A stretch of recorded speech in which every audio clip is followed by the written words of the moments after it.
अस्सलाम वालेकुम, मेरा नाम तौसीफ़ है और क्रिकेट से ताल्लुक़ है। आज जो हम वीडियो बना रहे हैं, आज हम बात करेंगे शोएब अख्तर की और मोहम्मद ज़ाहिद की कि शोएब अख्तर और मोहम्मद ज़ाहिद में तेज़ कौन है। उससे पहले मैं शुक्रिया अदा करूँगा जिन लोगों ने मुझे फ़ीडबैक दिया।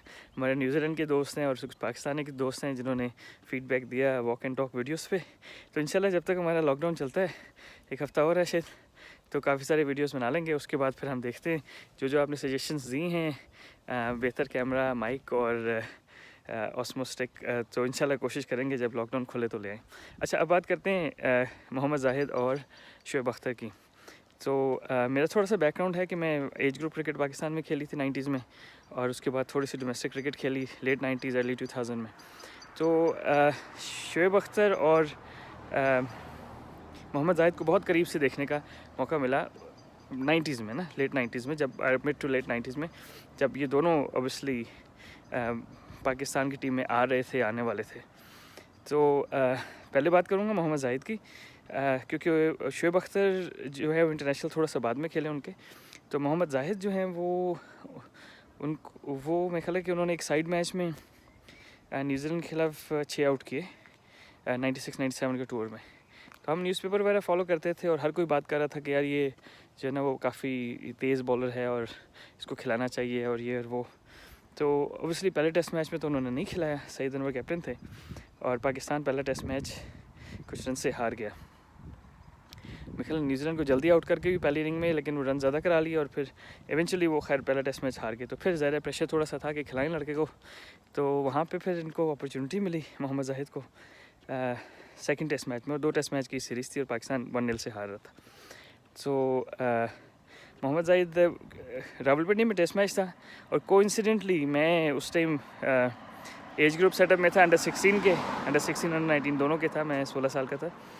तो हमें वो आपको स्कोर कार्ड के लिए या बॉल्स फेंकने के लिए बाउंड्री से बाहर या मैच से पहले बैट्समैन को थ्रो डाउन्स कराने के लिए बुलाते थे ना टेस्ट मैच में, तो हमें पास देते थे।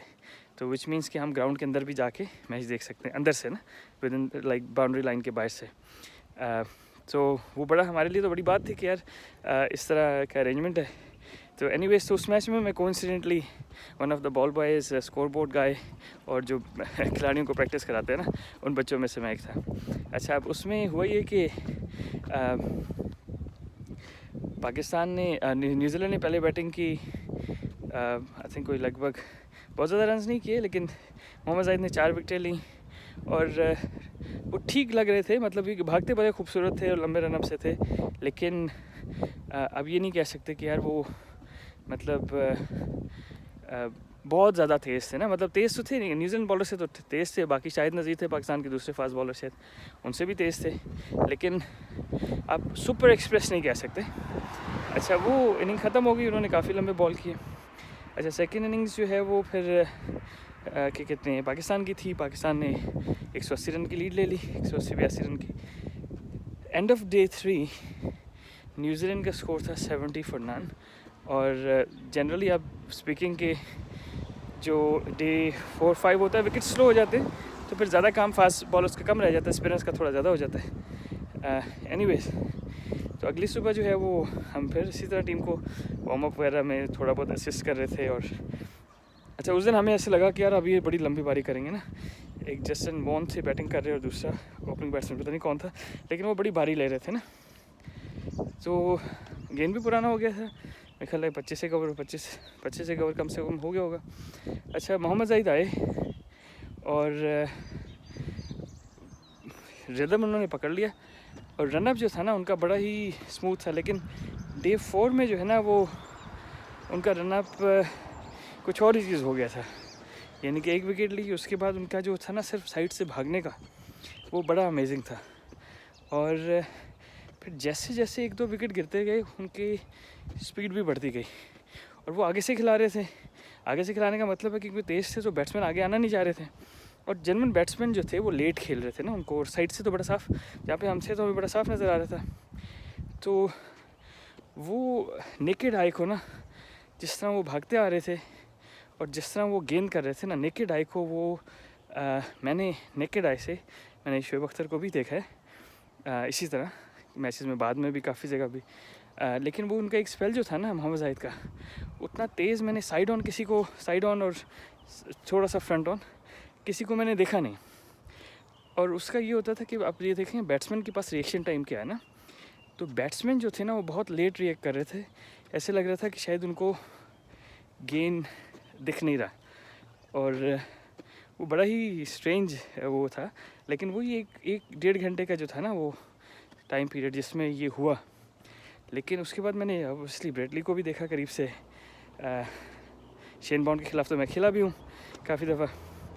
तो अगर स्पीड की बात करें ना, तो नेकेड आई को मैंने उससे तेज़ स्पेल नहीं देखा अनफॉर्चुनेटली। ऑब्वियसली खैर उसके बाद वो ऑस्ट्रेलिया गए और उन्होंने ब्रायन लारा को भी तंग किया।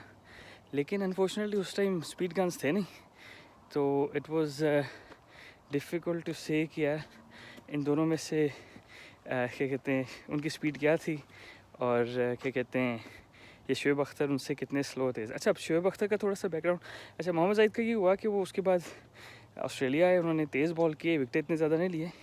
फिर with in like I think 15 साल में उन्होंने 43 फर्स्ट क्लास गेम्स खेले, तो ब्रेक डाउन बहुत ज़्यादा हुए। और बाद में मेरे ख्याल 1-2 दफ़ा वो क्लॉक हुए हैं 151। लेकिन मेरे हिसाब से उस टाइम तक वो थोड़ा सा अपना पेस लूज़ कर चुके थे। तो मेरे ख्याल है कि वो सहारा कप में 97 में या कहीं एक दफ़ा क्लॉक हुए 150 या इस तरह कुछ, या 151। लेकिन आई कैन एश्योर यू कि उस टाइम तक वो उतना तेज़ गेंद नहीं कर रहे थे जितना हमने उन्हें करते हुए देखा है। अच्छा, अब क्योंकि अनफॉर्चुनेटली उन्होंने सिर्फ मेरे ख्याल 5 टेस्ट खेले, 10 वनडे खेले और फर्स्ट क्लास भी इतने, तो इट्स अनफेयर कि स्टैटिस्टिकली तो बात हुई नहीं जा सकती। हम ये बात कर सकते हैं कि यार how can we compare their fastest spells, right. तो उस बेस पे अगर मैं आपको बताऊं तो मेरा ख्याल है कि वो काफ़ी तेज़ स्पेल थे जो उनका मैंने लाइव देखा। उसके बाद कोइंसिडेंटली मैं थोड़ा सा ऊपर चला गया और अंडर-19 के बाद फर्स्ट क्लास स्क्वाड्स में आ गया। तो वो उस टाइम पहले PIA से खेल रहे थे मोहम्मद जाहिद, फिर बाद में कुछ मैचेस पिंडी से भी खेले, तो उसमें मैं क्योंकि हमारे ख़िलाफ़ खेल रहे थे तो मैं था उधर। तो उस टाइम तक भी वो तेज़ थे, ये नहीं कि आप कह सकते हैं कि यार एवरेज फर्स्ट क्लास बॉलर से तो फिर भी तेज़ थे। लेकिन रनअप वगैरह थोड़ा सा उनका स्लो हो गया था। स्लो मीन्स कि उतना तेज़ नहीं भाग रहे थे जितना तेज़ वो डेब्यू टेस्ट में भाग रहे थे। तो आई गेस कि इंजरीज़ की वजह से ज़ाहिर है कि उनको काफ़ी इम्पैक्ट हुआ, और शायद वो बाद में भी तेज़ ही थे लेकिन उतने तेज़ नहीं थे। अच्छा, अब शोएब अख्तर की बात करें तो वो मैं अंडर 14 था 94 में, हाँ। तो उस टाइम वो रावलपिंडी की B टीम से और खेल रहे थे, और मेरा ख्याल है कि वो क्योंकि हमारा जो कैंप लगते थे वो रावलपिंडी क्रिकेट स्टेडियम में लगते थे, और तो ये लोग भी वहाँ ट्रेनिंग करते थे। तो ऑब्वियसली सब जो लड़के हैं वो और तो कुछ नहीं, लेकिन सिर्फ शोएब अख्तर के रनअप को ही देखते थे, इतना दूर से भाग के आ रहा है भाई ना। और ही वॉज क्विक ऑब्वियसली। उन्होंने डेब्यू खैर उन्होंने मेरे ख्याल है कि अंडर 19 एक ही सीज़न खेली है शायद पिंडी से, और उसमें फ़ाइनल में 10 आउट किए कराची के ख़िलाफ़, तो वहीं से नाम बन गया। फिर रावलपिंडी की जो ग्रेड 2 की टीम होती है, सेकंड टीम ना, उसको उन्होंने जितवाया ग्रेड 2, और फिर वो फर्स्ट क्लास में 2 टीमें आ गई रावलपिंडी की, तो उसमें भी फाइनल में मेरे ख्याल है उन्होंने अच्छे बॉल किए। तो बैकग्राउंड यही है कि शोएब अख्तर ऑब्वियसली उनकी रेपुटेशन थी जेन्युइनली क्विक बॉलर ना, और कुछ लोकल मैचेस में काफ़ी सारे प्लेयर्स को इंजर्ड भी किया था। तो पाकिस्तान में तो ये है कि फास्ट बॉलर का नाम वहीं बनता है जब तक आप किसी को इंजर्ड नहीं करते। तो एनीवेज, तो उनको जो है वो फिर जो मैचेस में बॉलिंग करते हो तो फिर 96 में ही देखने का मौका मिला, 95-96 में।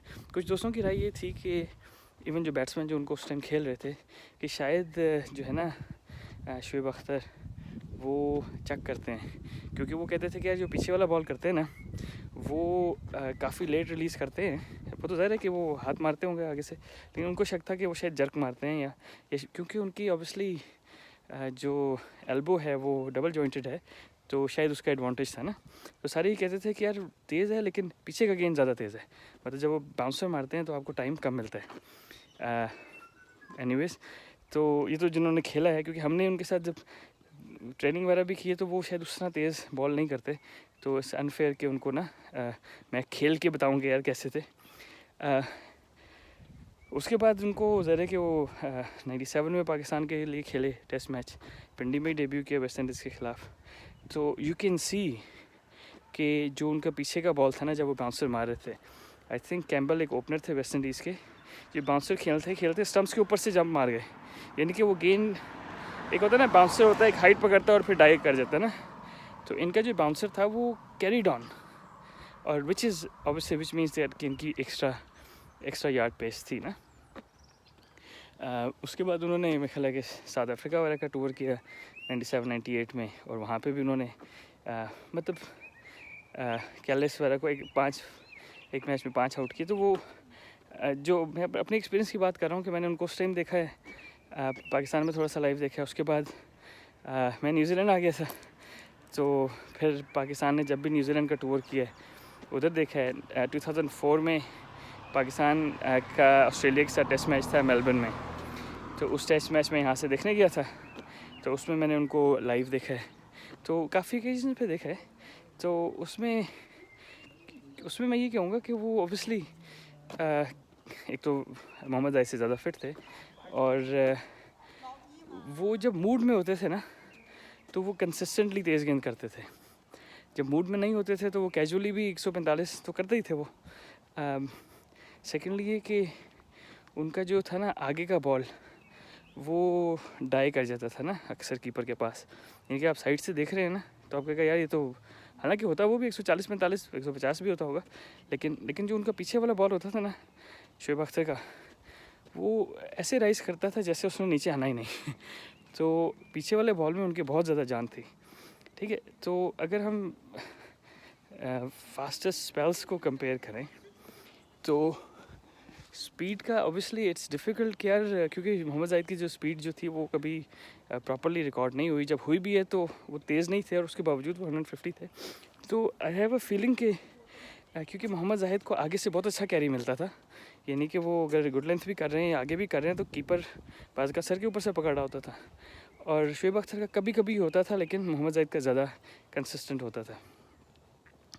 और आई पर्सनली थिंक कि अगर आप फास्टेस्ट बॉल को कंपेयर करें तो शायद शोएब अख्तर ही तेज़ हों, क्योंकि शोएब अख्तर जो है वो हैवी बॉल ज़्यादा करते थे।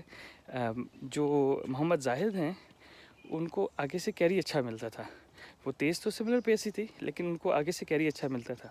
तो आई थिंक कि अगर हम दोनों को कंपेयर करें स्पीड वाइज ना, तो कंसिस्टेंटली पॉसिबली क्या कहते हैं, शोएब अख्तर शायद तेज़ हो ना। अगर रन अप की बात करें और रिदम की बात करें तो ऑन सॉन्ग दोनों ही बहुत खूबसूरत लगते थे। तो अगर मैं डिसाइड करूं कि यार दोनों में से ज़्यादा तेज़ कौन था ना, तो आई फील कि शोएब अख्तर शायद थोड़े से उनसे तेज़ हों, लेकिन खेलने में जो है ना वो जाहिद ज़्यादा डेंजरस थे अगर वो फिट रहते ना, क्योंकि वो आगे से जो था ना उनका बाउंस और कैरी शोएब अख्तर से ज़्यादा था। स्पीड शायद I think at maximum he would have been around 150 plus on a good day, similar to Shoaib Akhtar. लेकिन शोएब अख्तर को थोड़ा सा जो है ना वो जो उनकी हाइपर एक्सटेंशन है या बैंड एल्बो है या जर्क जिसको लोग कह सकते हैं, जो कुछ भी है, लेकिन आई थिंक कि वो उनका शायद थोड़ा सा एडवांटेज था कि वो लेट जो है ना वो शॉर्ट बॉल पे पेस ज़्यादा जनरेट कर सकते थे।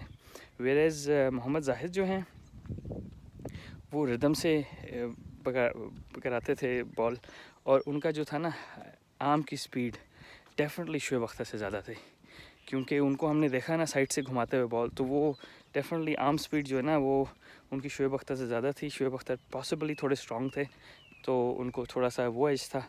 Mohammad Zahid was quite a lean man, मतलब लीन, इनकी कमर वगैरह बहुत पतली सी थी उस टाइम में। 96 की बात कर रहा हूँ जब मैंने उनको लाइव देखा था मैच में, और जब उन्होंने टेस्ट मैच में 10 आउट 11 आउट किए। तो it's a very tough one, but I think कि शायद शोएब अख्तर अगर आउट एंड आउट पेस की बात करते हैं तो शोएब अख्तर शायद थोड़े से उनसे तेज़ होंगे, लेकिन Mohammad Zahid would have been 150 plus any day जब वो अपने सुपर फिट थे, और possibly more dangerous than Shoaib Akhtar because of the bounce he was extracting from a fuller length। और जब वो रिदम में थे तो उनका रन अप बहुत खूबसूरत, आर्म स्पीड उनकी शोएब अख्तर से ज़्यादा थी। तो होपफुली आपको थोड़ी सी इंसाइट देती होगी। मैंने पूरी कोशिश की है कि दोनों में से किसी की साइड ना लूँ, लेकिन जो मेरी अपनी ऑब्जर्वेशन थी, मैं क्रिकेट का स्टूडेंट भी रहा हूँ, मतलब बहुत शौक़ है क्रिकेट के बारे में पढ़ने का, सुनने का।